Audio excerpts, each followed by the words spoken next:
Egyptians in the Grand Canyon, and in doing so, they were harassed by black SUVs with tinted windows and no license plates. They even could come to their house, and all their files, all their documents that had to deal with this got erased off of their hard drive. This is their full story of all their research, what they found out, and how they was harassed. You're going to want to listen to their full story. I know there's other people out there that told me they've had similar experiences. So if you've had similar experiences in the Grand Canyon with these things happening to you, and on your research, leave a comment. Let us know.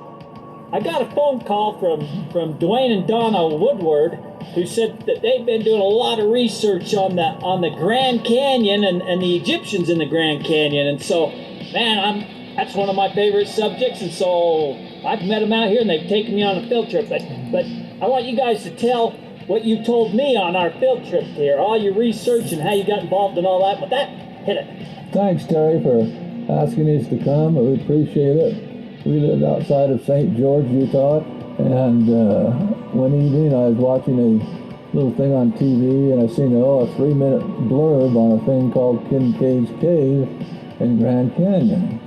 And Donna was finishing up a book on Major Powell. And so we just sat and talked about it and thought, well, if this cave is really true, which we don't know, and we can't get to it, perhaps there's some anomalies up above it. And so with what Donna had read about Major Powell and the change of heart that he had through life, about covering things up and not wanting anything known about the history of the Indian people here, and we thought, well, let's just go look for anomalies. So for some of these people that don't know about Kincaid and all that, so talk about this for the Grand Canyon, and which leads into your explorations. Great. Well, Dwayne actually watched America Unearthed and saw the thing about the Grand Canyon, and he mentioned it to me, and I had been reading about Lost Civilizations of America that's written by Smoot, and he was talking about Kincaid and his desire to cover up any history about the Powell, cover up any history about the Native Americans. And in us talking, I said, Dwayne, there's a grain of truth there. There's something going on here. Supposedly there was this cave that Kincaid had found that he climbed up to and found all these different treasures in it, different rooms, found a deity in the midpoint of one of the caves that he went down, found rooms that had mummies, found rooms with artifacts, and he took a lot of pictures which have disappeared that were sent to the Smithsonian. Anyway, they sent S.A. Jordan out here with Kincaid to get in the cave and get those artifacts, which they did. Supposedly, they took about 42 truckloads of things back to the Smithsonian, never to be heard of again. Those artifacts were not heard of again, nor was Jordan, nor Kincaid. Nor the mummies. And, of course, the cave is about 1,000 foot up off where the river is now, and probably not far down from the top. But as Kincaid hiked up to the cave, he ran into steps, which was very interesting, that had been carved in there. And so that kind of encouraged him to go on. It's a very tough climb. There's been a lot of, I've tried to read everything also that's negative on that, which said it was yellow journalism or it was all fictitious.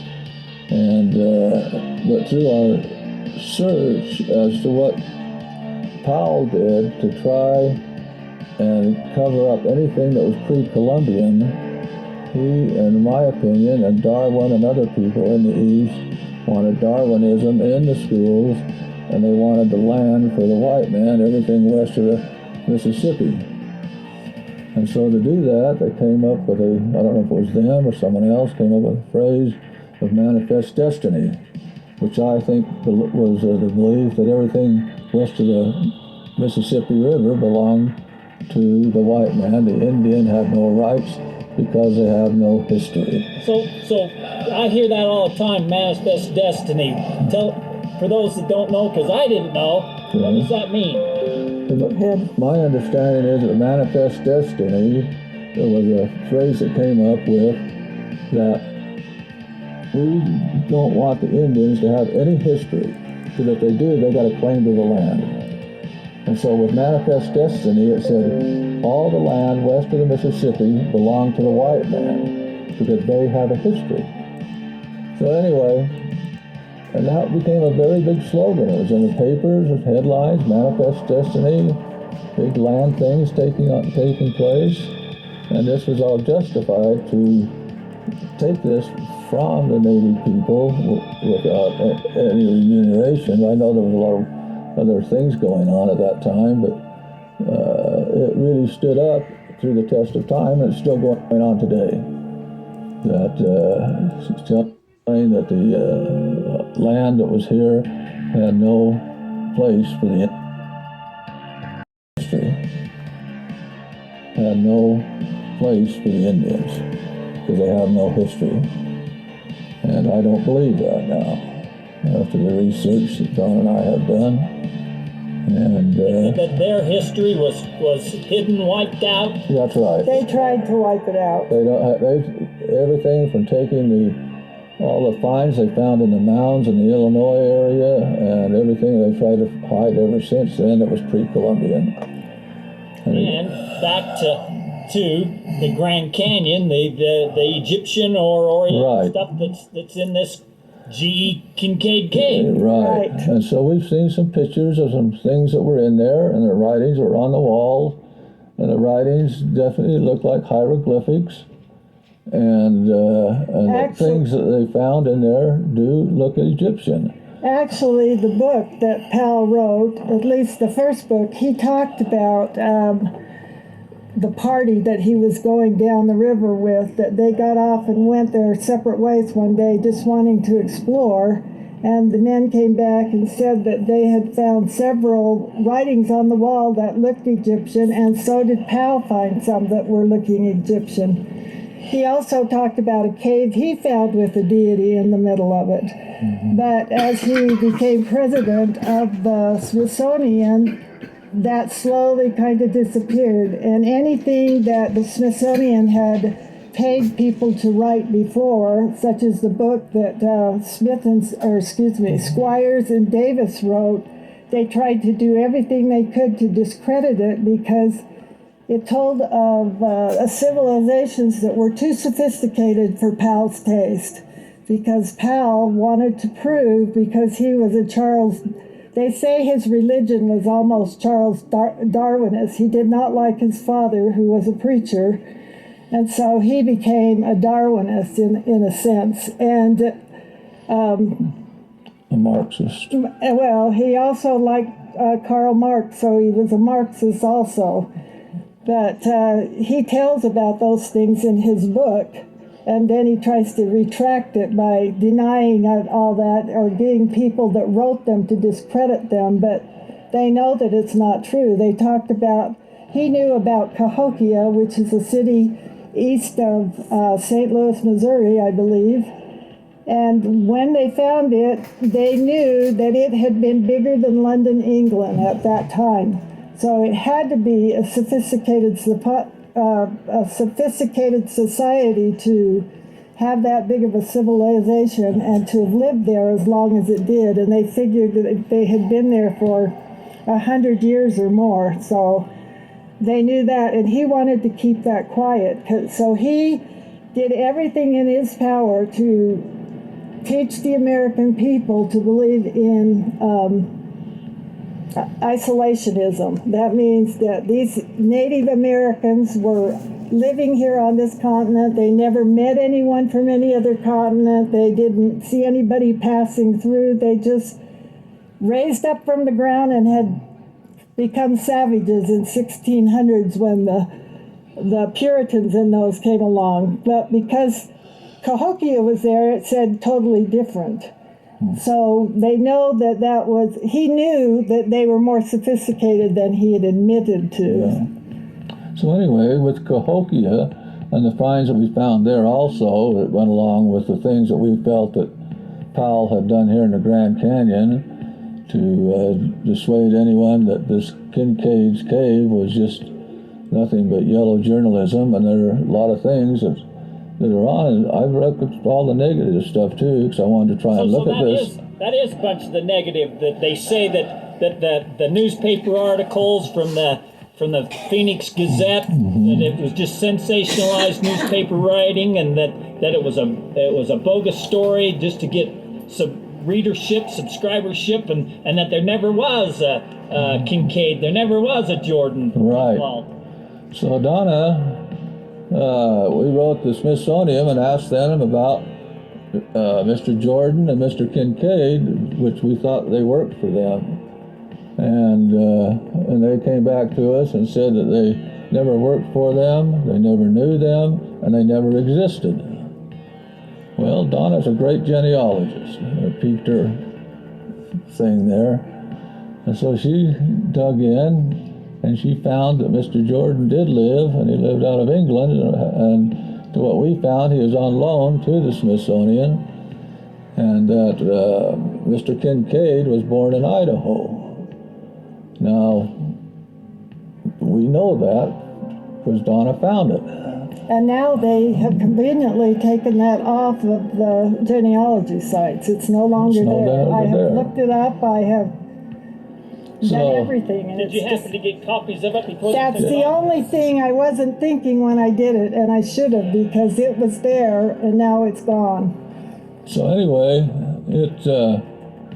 we found as we went along that things were being blocked out on our computer. Not every time, but sometime we look up something for the Grand Canyon area, and it gets fuzzed out. And that's still going on with us. And that's been for 4.5 years.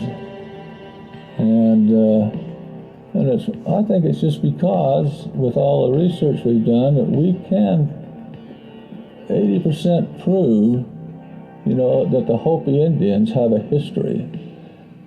And this is why. And not only them, but all of the Indians have a history.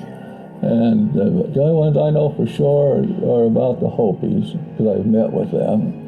Don and I have. And Don and I had done a lot of research into the Kincaid's Cave, and we can't find any death certificates on Jordan or Kincaid. What happened to them, I'm not going to say on tape, because I don't know, but I have my wonderings. And so anyway, there's a big find that was there in the cave, and if there's nothing there, why are there bars on the cave? And why are we told on the internet to stay away from it? And why 2 years ago, I think it was 2 years ago, that it said there was a sniper there and to stay away from the cave. So if there's nothing there, and why do people that camp above it trying to find it get buzzed by helicopters? So anyway, it just doesn't make sense. I feel there's a cave, and the writings that were in there go as such, that Joseph of Egypt in the old days, anywhere from, I'd say, 45 to 5,000 years ago, it says in there that he made, when he was second in command of Egypt, all names are wrong, that he made big ships with big white wings, and he put on Hebrews and Egyptians onto these ships and took them. Well, we don't know where. Was it here to the Grand Canyon area? Could be. Well, that's what the Hopis say. This is where they came, was here, and that's what it says on the walls in Kincaid's Cave. And in on one of the squares that you see they have a picture of that has some Egyptian writing on it. The special archaeologist wants to know why there's a shovel on it, so that makes it fake. Well, it's probably because they were shoveling here, because they were supposed to be raising crops and finding minerals to take back to Egypt. And I don't know why the Smithsonian cut that out of the wall of the cave and took it back with them, so we're never going to be able to prove, except the pictures that we have, that others have had. I don't know who took them or when they were taken, but they're there. There are things that are in the Smithsonian now that they don't admit that that's where they came from, but there are some who say that's right where they came from because there was only so many of them, and this accounts for all of them, the ones that are in the museum, but they don't say that's where they came from. Okay, people have asked me, well, if this cave's way up high on this wall, how did a ship get there? I don't know. But I ran into something several months ago that I thought was very interesting, that the coast of California, Southern California, where the Colorado goes into it, used to be either a large inland sea or a big lake, which pushed the Colorado River way back up into the Colorado Canyon. Now, I can't say for sure that's right. I need to research it more, but it's an interesting idea. And we, through our hunts of looking for anomalies where there could have been, we feel up to 50,000 people at one time could have been in these caves, because they're extensive. These tunnels go for miles underneath, and there's in a big spoke area, and the deity's in the middle, and then the tunnels go out from there. They say that the deity has more of a look of Buddha. Never seeing the real one, I don't know, but it says it's holding out both hands with lotus flowers, which is obviously Egyptian. And around the base there are Egyptian writings. But the other interesting thing is, in the time of Joseph being in Egypt, part of Asia was considered the Holy Land area. That was all part of Asia. So for them to take these Asians and Hebrews and all that makes sense, because they would have been not that far from it, and they would have fled to Egypt for food. So you guys are thinking there's something to this story about the Egyptians in the Grand Canyon, so you decided there ought to be proof above the Grand Canyon. You went looking. Right. We thought they should be raising crops up above on the north rim. The cave is on the north rim, and we thought that perhaps there should be holes for vent holes or something coming out of this large cave system. And I have been told by someone else that some of these holes have been caved in or cemented in. And I have not found one. I would like to. I can't walk very well anymore. Had a few back surgeries, and Donna isn't as nimble either. But during the years that we've been able to do this, some of the things that we have come across in our look for anomalies, of course we look for areas that are flat, that we feel where they could have raised crops, but you got to remember this is thousands of years ago, and a lot of weathering's taken place. And through the satellite program, we used to be able to get pictures. Sometimes we can get pictures, or they don't get before they get blocked out. We have found areas that look promising for crops and other things that could have been done. One thing in that area where the crops are, we have found a large rectangle foundation. I took Terry to that today, and it's up on a hill.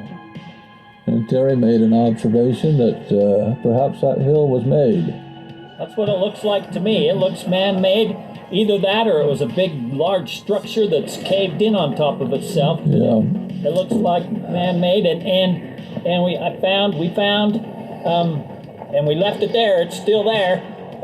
Some pottery, some old pottery, but that old pottery, man, was there after this structure was there. That structure's way older than that pottery, and that pottery looked old. Yep. Well, and right adjacent to the building, or I call it a fort, my husband calls it a building, it doesn't matter, it's one of those things. The land to the east of that is different than the rest of the land. If you look at in the satellite, if you look at the ground, you don't see all the trees in that particularly, but there is an obvious color change, which usually means that it was heavily trafficked. Whether by animals or by people, it was heavily used at one time. Or by the plow. Yeah, or by the plow. it still looks as though it is a whole different color. It's darker. You can actually see rectangles in it where possibly other buildings were. Surrounding that area that is heavily traveled, there are, by satellite, you can see the foundations of other buildings that have been there. When they were there, we don't know, but it's just interesting that all this kind of is in one area, like this was the gathering place. Two other things that have kept Don and I going is one, that after our computer started getting blacked out, we, 6 months after, I guess it was, there was a black Suburban across the street parked. Didn't pay much attention to it. I was in my office, I could see it. I could see there was somebody in it. And but then they just sat there for about 45 minutes, maybe close to an hour. And I thought, well, maybe they broke down or something. The windows were all tinted. I couldn't see who was in there. And so I walked over there and got maybe 15 feet away from them. The windows went down, the smoke came out, and then they went back up and they took off. There were no plates on this vehicle.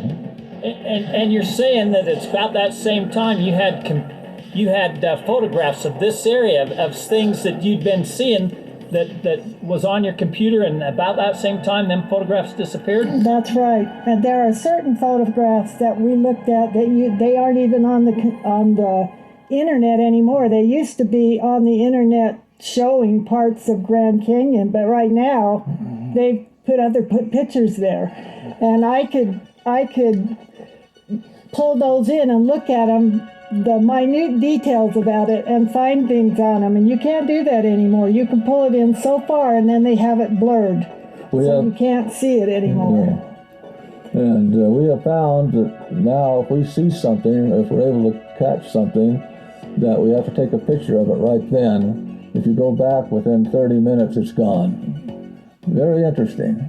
But you guys have found some of your own thing that looks pretty interesting. Yes, it does. Canyon walls. If we knew where those pictures were, which some of them you do know where they are, then we came back to the canyon and took pictures of those walls, brought them home, put them on our computer or on our big screen TV, and blew them up. And we have found a myriad of different things. Like what? Well, we found, I found kind of a bust that was in the side of the wall that somebody carved in.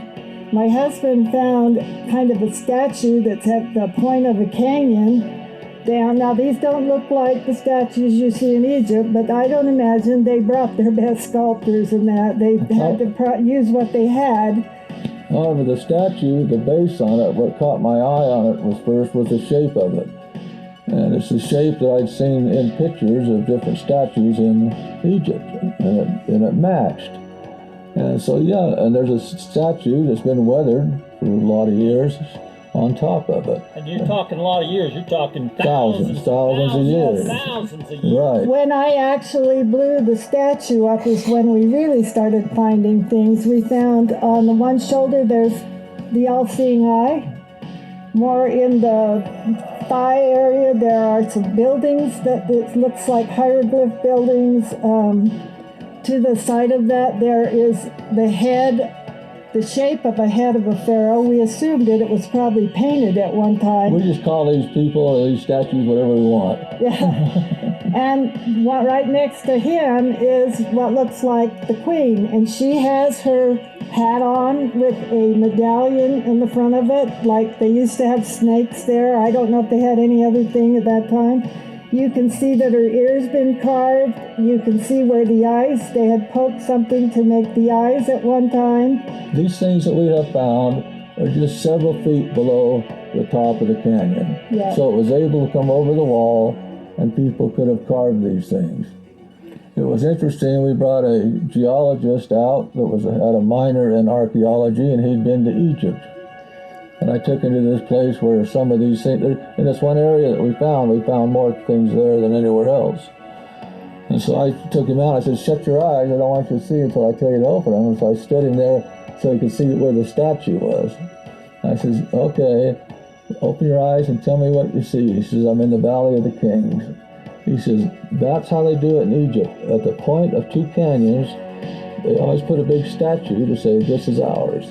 This is our land. And so I thought that was interesting. And so that was kind of fun to hear that. Yeah. We've also found ankhs. There's a picture that we found of two men. I assume they were men. Mm-hmm. One of them has a kind of a fez hat like the crowns that the pharaohs wore, fez, with a row in the middle of it. I mean, that row didn't just happen by accident. There. I've talked to archaeologists, and their comment to me on some of these things, especially the bust I found that's at the top of a cliff, they said, well, that happened from rocks falling down and breaking it that way. And I said, that's interesting, because it's at the top of a cliff, and rocks do fly up. She said, thanks for educating me. So we both learned a lot from the local archaeologists there. And we know that rocks can fall up and carve. And I have contacted, we've read a lot of the people that are trying to debunk it, and I have actually contacted two of them. One of them is back in New York. I think his last name's Carbo or something like that. And then another one in Washington State. And my only question was, I'd like to see your proofs. I never told them I was for or against before that. I said, I'd just like to see your proofs that you're using to justify that this is not true. Well, they won't show us anything. And I said,